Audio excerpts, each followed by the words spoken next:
Merhabalar, Hisse Longçu YouTube kanalıma hoş geldiniz. Bir cazip hisseler, ucuz hisseler strateji videomuzla tekrardan birlikteyiz. Başlamadan önce bir duyuru yapmak istiyorum arkadaşlar. Önümüzdeki dönemde 1-2 hafta sonra artık haftanın bir günü sizlerden istek olarak gelecek olan hisselerin analiziyle canlı yayın yapacağız. Bunun için bir anket başlattım arkadaşlar. Topluluk sekmesinden ulaşabilirsiniz. Şu anda pazartesi günü önde olarak gözüküyor %70 civarında. Bu canlı yayının hangi gün olmasını istersiniz sorusunun bir anketi bu. Katılmayan arkadaşlar varsa topluluk sekmesinden katılabilirler. Şimdi stratejimize geçmeden önce burada anlatılanların yatırım tavsiyesi olmadığını hatırlatmak isterim. Tamamen eğitim amaçlıdır. Evet, bu stratejiyle çok güzel kazançlar elde ediyoruz arkadaşlar. Aylardır hep birlikte bu stratejiyi uyguluyoruz. Listemize birçok hisse girdi, birçok hisse çıktı. Çok güzel karlar elde ettik. Ve geçtiğimiz haftalarda birkaç koşul daha ekleyerek stratejimizi daha iyi, daha optimum hale getirdik arkadaşlar. Şöyle hızlıca bahsetmek gerekirse iki farklı indikatör kullanıyoruz arkadaşlar bu stratejide. Bir tanesi Kaufman hareketli ortalaması, diğeri de Williams yüzde aralığı. Şimdi ben bunları bir çıkartmak istiyorum. Hep beraber tek tek ekleyelim.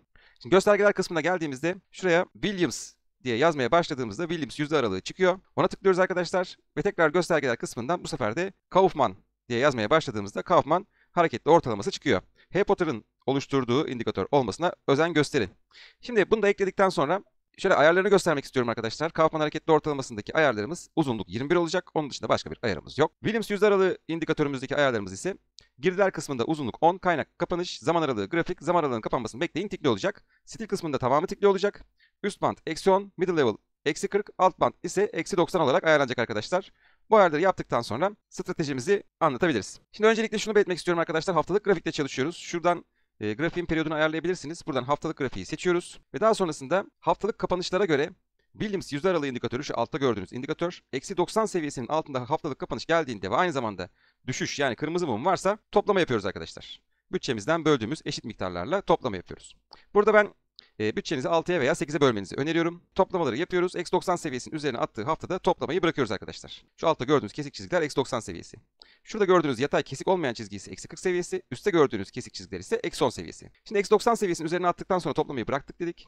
Daha sonrasında da eksi 10 seviyesinin üzerine atmasını bekliyoruz. Ve eksi 10 seviyesinin üzerine attıktan sonra her hafta kapanışında uyumsuzluk arıyoruz arkadaşlar. Mesela örnek vermek gerekirse 13 Mayıs haftasından 20 Mayıs haftasına geçerken bakın fiyatımız yukarı yönde yükselmiş.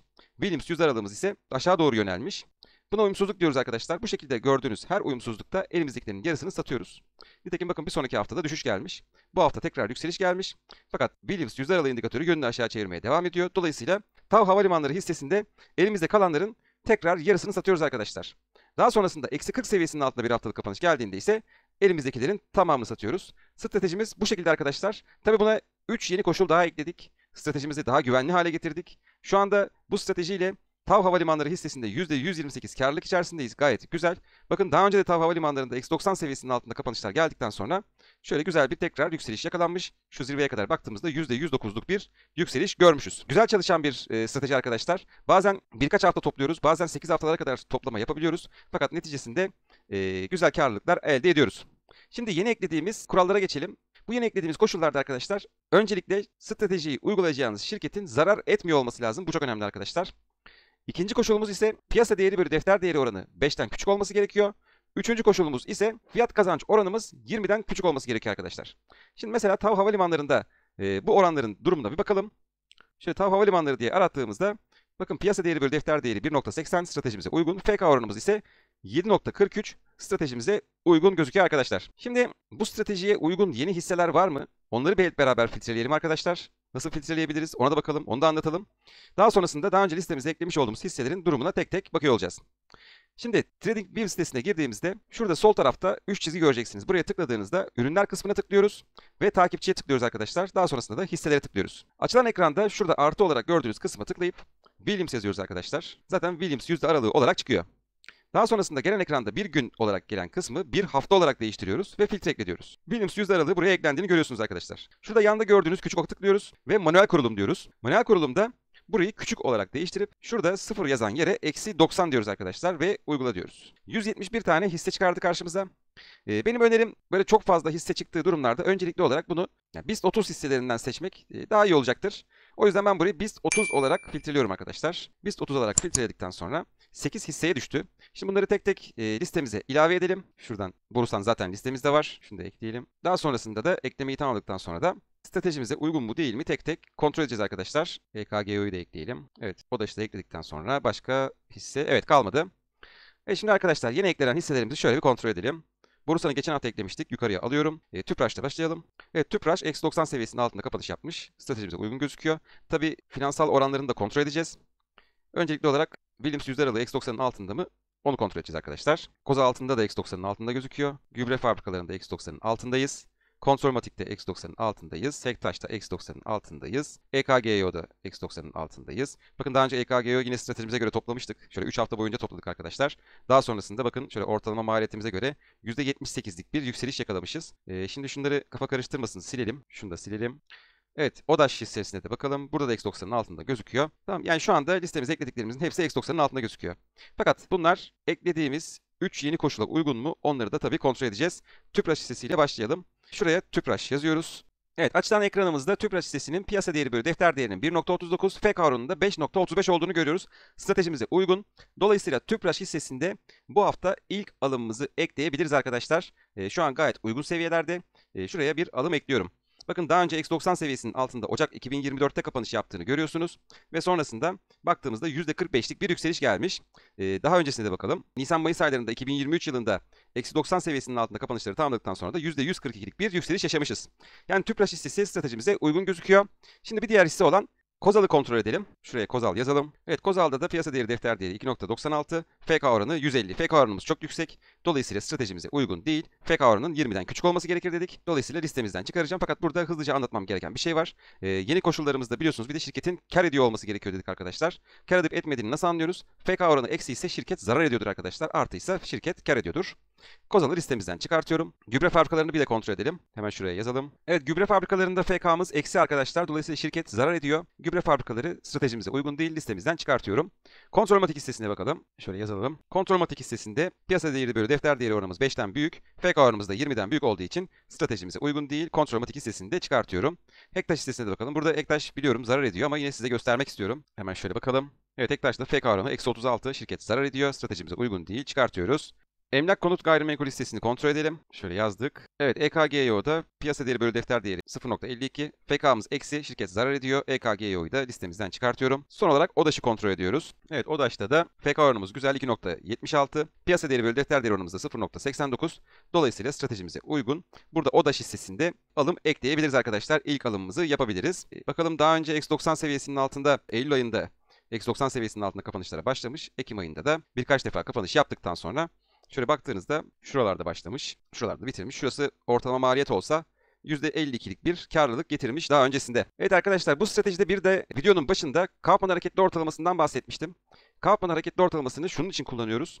Eğer ki FK oranımız veya piyasa değeri bölü defter değeri oranımız koymuş olduğumuz seviyelerin üzerinde, yani yüksek seviyelerde ise yine de Kaufman hareketli ortalamasının üzerindeyse fiyatımız alım yapılabilir. Fakat burada alım yapıyorsak Kaufman hareketli ortalaması aşağı yönlü kırıldığında stop olacağız arkadaşlar. Böyle yeni bir koşulumuz daha var. Şu anda buna uygun bir hisse yok. Olduğu zaman tekrar açıklıyor olurum. Evet, bu hafta listemizde Tüpraş ve ODAŞ hissesini ekledik arkadaşlar. İkisi de gayet uygun, güzel seviyelerde gözüküyor. Toplamalarımızı yapacağız. Önümüzdeki dönemde daha önce olduğu gibi tekrar güzel kazançlar elde edeceğimizi düşünüyorum. Hep birlikte her hafta cumartesi günü yaptığımız videolarda takip ediyor olacağız. Şimdi daha önce eklediğimiz hisselerin durumuna bakalım. Aksoy hissesiyle başlıyorum arkadaşlar. Aksoy hissesinde daha önce 3 defa alım yaptık. Bu hafta eksi 90 seviyesinin altına yani henüz sarktı sarkmadı gibi. Yani çok belirgin değil. Bu hafta ekleme yapmaya gerek yok arkadaşlar. Şu anda %5'lik bir karlılığımız var. Asuzu hissesine geçiyorum. Asuzu hissesinde şu anda eksi 90 seviyesinin üzerindeyiz. Herhangi bir ekleme yapmıyoruz. Bekliyoruz arkadaşlar. %30'luk bir karlılığımız var. Daha önce 2 defa toplama yaptık. Info yatırıma geçiyorum. Info yatırım hissesinde daha önce 1 defa toplama yaptık. Şu anda eksi 7. Yani zarar durumundayız arkadaşlar. Eksi 90 seviyesinin altına kapanış gelmediği için herhangi bir ekleme yapmıyoruz. Bekliyoruz. Kardemir hissesine bakalım. Kardemir hissesinde daha önce 1 defa alım yaptık. Şu anda eksi 10 seviyesinin üzerine attık daha öncesinde ve eksi 10 seviyesinin altına düşmüş vaziyette. Eksi 40 seviyesinin altında bir haftalık kapanış gelirse elimizdekilerin tamamını satıyor olacağız. Şu anda %25'lik karlılığımız var. Bir diğer hissemiz Kimtex Poliüretan. Burada daha önce 5 defa alım yaptık. Şu anda eksi 90 seviyesinin üzerindeyiz. Herhangi bir ekleme yapmıyoruz. %9 zarar durumundayız. İzdemir Enerji hissesine bakalım. Eksi 90 seviyesinin altına düşmüş vaziyetteyiz. Dolayısıyla burada bir alım daha ekleyebiliriz. Daha önce 6 defa alım yapmıştık. Bu hafta itibariyle 7. alımımızı yapmış olduk. %12 zarar durumundayız. Köy Granit hissesine bakalım. Köy Granit hissesinde daha önce 4 defa alım yaptık. Eksi 90 seviyesinin altında devam ediyoruz. %9 zararımız var. Bu hafta bir alım daha ekliyoruz arkadaşlar. Şeker Gayrimenkul hissesine bakalım.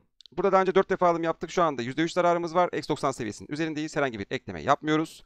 Buralarda da bakın daha önce eksi 90 seviyesinin altında Nisan-Mayıs aylarında kapanışlarını yaptıktan sonra şöyle baktığımızda %400'lük bir karlılık gelmiş. Gayet güzel arkadaşlar.